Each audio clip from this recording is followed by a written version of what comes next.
اعوذ باللہ من الشیطان الرجیم، بسم اللہ الرحمن الرحیم۔ السلام علیکم پیارے بہن بھائیوں، اللہ پاک سے دعا ہے آپ کو صحت و تندرستی اور آپ کے رزق میں برکت اور کشادگی عطا فرمائے، آمین۔ دوستوں اور بہن اور بھائیوں، میں آپ کے ساتھ گولڈن لائنز شیئر کر رہا ہوں، ان کو غور سے پڑھیے گا اور اپنے گریبان میں جھانکیے گا کہ ہم نے کہاں جانا تھا اور کس طرف لوٹ رہے ہیں، ہماری زندگی کا اصل مشن یا مقصد کیا تھا۔ اللہ پاک سے دعا ہے کہ ان پر عمل کرنے کی توفیق عطا فرمائے، آمین یا رب العالمین۔ اعوذ باللہ من الشیطان الرجیم، بسم اللہ الرحمن الرحیم۔ قرآن مجید فرقان حمید میں اللہ تعالیٰ کا فرمان، لا الہ الا هو یحیی و یمیت ربکم و رب آبائکم الاولین۔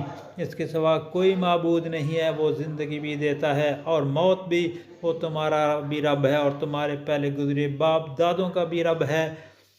سیدنا عبداللہ بن عباس رضی اللہ تعالی عنہ سے روایت ہے کہ نبی کریم صلی اللہ علیہ وآلہ وسلم نے ارشاد پاک فرمایا، بلا شبہ تمہارے سرموں میں سب سے بہتر سرما عصمت ہے جو نظر کو تیز کرتا ہے اور پلکوں کے بال اگاتا ہے۔ دوستو سنیں، ابی داؤد کی یہ زبردست حدیث شریف ہے۔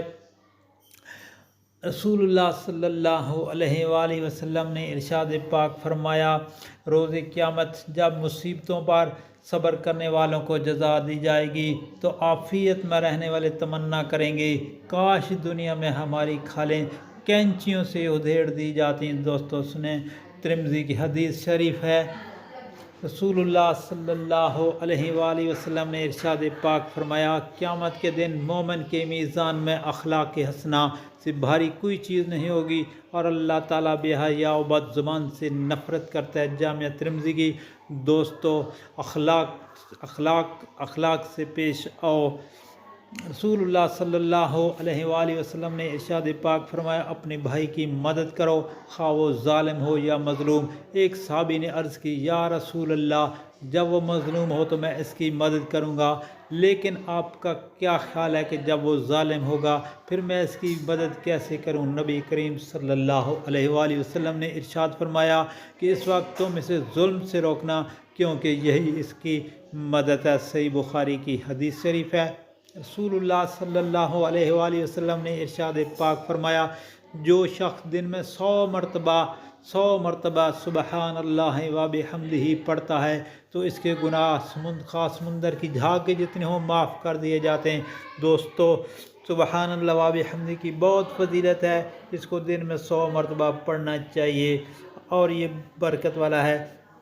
حضرت ابن مسعود رضی اللہ تعالیٰ عنہ سے روایت ہے کہ میں نے نبی کریم صلی اللہ علیہ وآلہ وسلم سے عرض کی کہ کون سا عمل اللہ تعالیٰ کو بہت پسند ہے؟ فرمایا، نماز جو وقت پر ادا کی گئی ہو۔ اللہ پاک سے دعا ہے وقت پر نماز ادا کرنے کی توفیق عطا فرمائے، آمین یا رب العالمین۔ نماز کو محبت سمجھ کر ادا کرو گے تو میرا رب اگلی نماز کے لیے خود بلا لے گا۔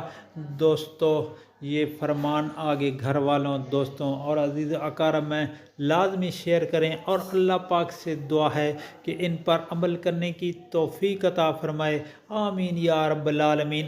دوستو اللہ پاک آپ کو اور آپ کے چہرے کو تر و تازہ رکھے گا۔ نبی پاک صلی اللہ علیہ وسلم کی حدیث شریف کہ جس نے میرے فرمان کو سنا اور آگے لوگوں کے ساتھ شیئر کیا، اللہ پاک سے دعا ہے ہمیں عمل کرنے کی توفیق عطا فرمائے، آمین یا